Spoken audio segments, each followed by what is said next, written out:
tree swing, and a couple of things. I think it was enjoyed by everybody, not just us kids, but lots. And I got footage of Ken just dragging and with his little red shoes and Dad pushing him. So, but you guys are doing great. I want to prep you with that. Okay, so in the backyard we had this big tree, which was great. And Andy had a nice big heavy rope, and he hung the rope, and it was the kids would just swing on it. They'd put the loop of the rope around them, and all of them enjoyed it a lot. But the one who really enjoyed it was Kenny, and he was like 2, 3 years old, and he would just hang on that rope and drag For around hours. that his shoes were all worn on the top.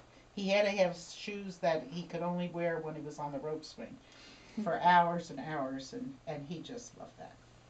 That So, was his favorite exercise. Of course, at that time, I believe it was when Michael started to get an interest in baseball. And Pop uh, he was a baseball enthusiast from the beginning, from the get go. But he hated the Yankees. yeah, He did not like the yeah. Yankees. He would just listen to them for But them to nonetheless, lose. Michael's interest began in baseball, and In we Little got League. we got started into Little League, Hmm. and he was very much into baseball and Little League. But the first practice he had, I think it was the first practice, the ball came up and it hit the ground, and it hit him in the face, and I'm like, oh my gosh, this is too dangerous. And then 2 summers in a row, he broke his thumb, and we were going to the attaché down in Wildwood on vacation, and he had a cast on his hand, and he had a plastic bag, and he was in the water. He had to hold his hand up, but he broke his thumb twice playing baseball. But at least on one occasion, playing third base at the time, when the runner ran into him, and the ball was thrown to him, and the runner actually caused the thumb to break, but he was out. Beautiful. Oh, but he enjoyed that. Okay, swing the backyard. Okay, so that kind of gets us through the '60s, and here's where we're going And to be. Karen's activity, and there was an activity that Karen enjoyed, and she belonged to Stardusters. And it was I remember she had this pink uniform with sequins on it and everything, and she twirled the gun, and they performed all over different towns. Yes, And and their classic song was "Sweet Caroline." Caroline, Oh yeah, yes, yeah. they must have played that 1,000 Mhm. times, but it was good. They played it well. So that was really good. Then the '70s came, and Andy's cousin Terry and her husband Dale and their 5 children. We used to see them quite regularly, and we would go to their place. They would come to our house, and one time we went to their house, and um, where did they live? In Union? Wherever. That's not important. And they had a new puppy, a collie puppy named Bonnie. And when we first saw her, she was still a little puppy. And I just fell in love. I fell in love because I had wanted a dog. There's the dogs again. We had a dog that about 5 years before that, who was the dog from hell, who was Pansy, who ate the walls in the house, and Pansy was a mixed breed. yes, Little hyper. she didn't make it. So anyway, after we saw Bonnie, this collie puppy, we decided, wouldn't it be nice to maybe get a dog? So we were in the house, and the kids were older, and it was right. So where do you get a dog? Gee, I don't know. Guess you go to a pet shop. So we went to Doctor's Pet Shop, and we found this Sheltie puppy who looked like a collie. And back in 1970, she was $175, which was a lot of Oh, money. that was very high. And she came from Kansas, which I found was big puppy mills. So anyway, we brought her home, and we trained her from a book. And I guess she was about 2 years old when we thought, oh, wouldn't it be nice to have a litter of puppies? So, well, where do you find a male Sheltie? I don't know. Looked in the phone book, Couldn't find any Sheltie breeders, but found a poodle breeder. Called this poodle place. Well, yes, we did do that, but we also went to a cat show. And we walked around this cat show asking the people at the cat show, where do you, if they knew any dog breeding people. Which was They like, didn't. But all right. So I called this poodle place, and he said his daughter had some Shelties. And, oh, okay, gave me the name. Her name was Pat Landy. And she lived in the next town, so off we went with our dog, and we bred her to her male, but there were no puppies. He was too young, and there were just no puppies. 6 months later, she came back in season. We went back. By this time, he was older, and we had 6 puppies. And that was Pat Meinhardt, who is our friend today. Okay, and then there's some special stuff from that. You know what? You got the family room built now, right? Oh, the family room. So I want to hear a little bit about the family room going in. Let's keep it short. We don't have to know every detail about the family room. You want to expand a little bit. You put a family room on. Your first winter, you had no carpet. We had Christmas out there. You maybe had the dogs out there. But I don't want to hear the whole story of the family room. And that whole thing cost $7,200. Holy crap! Foundation, Well, there's no huge inheritance. fireplace. All There's right, well, no hold what? on. There's no inheritance, I can see, with all this money people were spending all these years. So, one of the improvements you did on the house is add in a family room, why, big fireplace and all. Not a lot of detail there. And then roll into, before you put the carpet down, well, I guess that's when the litter. All right, Yes. all right. Actually, let's do the this. litter paid for that carpeting that the boys spilled India ink on. Very good.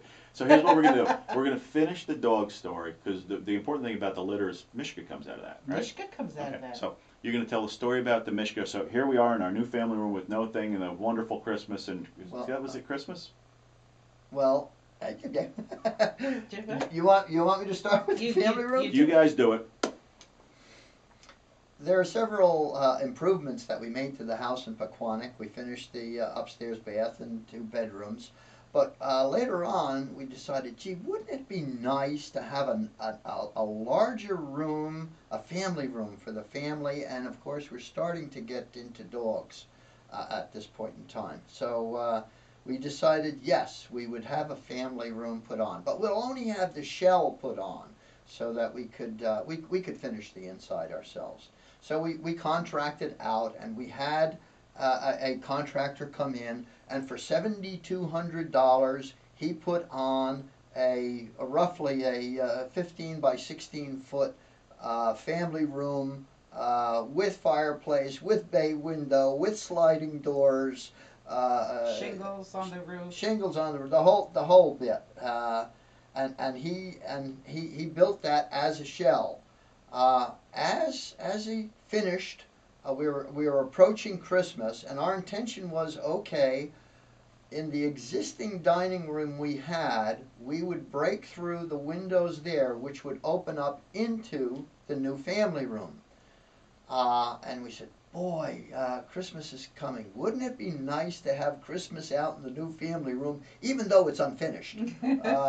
So yes, there we go. We start breaking through and taking out the windows and making a opening between the dining room and the family room. And we did break through, and we did have our first Christmas, a Christmas tree out there in this shell of a room, but it was a nice room, and we had our first Christmas out in the new family room. But it wasn't our, it was. Not our first Christmas, but I mean, Yeah. a Christmas out in the family, in the new family room. Right, right. So, That litter. Go ahead with Yes. the puppies and Mishka, and maybe you paid for that family room. Oh, yeah. Like I said, Penny had a litter of 6 puppies. And back then, we knew nothing about litters and puppies and how to care for them.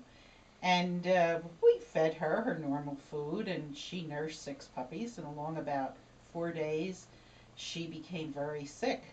And we took her to the vet, and she had what was called eclampsia, which was milk fever.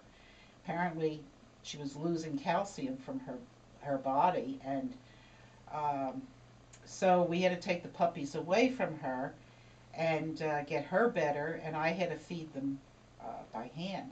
Well, we tried bottle feeding 6 puppies, and by the time we got done, it was time to start all over again. So this wasn't working. So my mother came from Bayville, and she came up to stay with us to help out, and the vet showed me how to tube feed. So I learned how to tube feed puppies by sticking a tube down their throat and plunging the milk into their tummies. And we had to do this every so many hours. And anyway, everybody lived, and the mother, she was fine, and she lived. And one of the puppies. One of the puppies was a tricolor, and Karen fell in love with this puppy. Her name was Mishka. And we said, no, we can't keep her. We can't keep her. And I had sold the other puppies, and we didn't tell her. I had a friend who wanted desperately to buy a tricolor puppy, and I had to tell him after after a while that, well, that one isn't available anymore. So we put her in a box with holes in it and gave it to her gave Karen this puppy for Christmas. So that was her Christmas present. And what we got for the litter was enough money to buy carpeting for the family room. So, which is what we did. We did finish the family room. We had paneling on it, beautiful red carpeting on it. And there's an incident that occurred on that red carpeting also that I thought Jan was going to. I thought we were going to be down one child. No, two. Two boys. Two children. Two boys. What happened? They were fooling around with India ink, and this black India ink splattered on this red wall-to-wall carpeting. And the carpeting couldn't have been a couple of months old. Yeah, it was really quite new. And anyway, they had to pay for this out of their savings, and the road people were able to come with cookie cutters and cut out the spots, and then fill in the holes with remnants. Yeah, fortunately, we had some remnants that they were able to do that with. Yes, or else it wouldn't have worked. So that was that. Good. Ken had some very interesting questions. I don't know if you can do anything with them, but how and why did you decide to use the bad chair? Whose idea was it? Who was on it the most? And also about bowling. Talk about bowling. Who did better? Blah, blah, blah. So there's 2 topics. We had, the bad chair came into effect, because we weren't really into hitting. Andy was into poking. But when I was yes, you better be good. When I was a kid, I didn't get hit either, but if I was bad, I had to go and sit on this chair, and it was called the bad chair, and you had to sit there for maybe 15 minutes or a half hour or whatever. So that came with me into our marriage, and that became the punishment that and I guess Kenny sat on that chair more than anybody. In fact, he would fix it that he could see, things. So then I had to move it to the hallway where he couldn't see anything. Down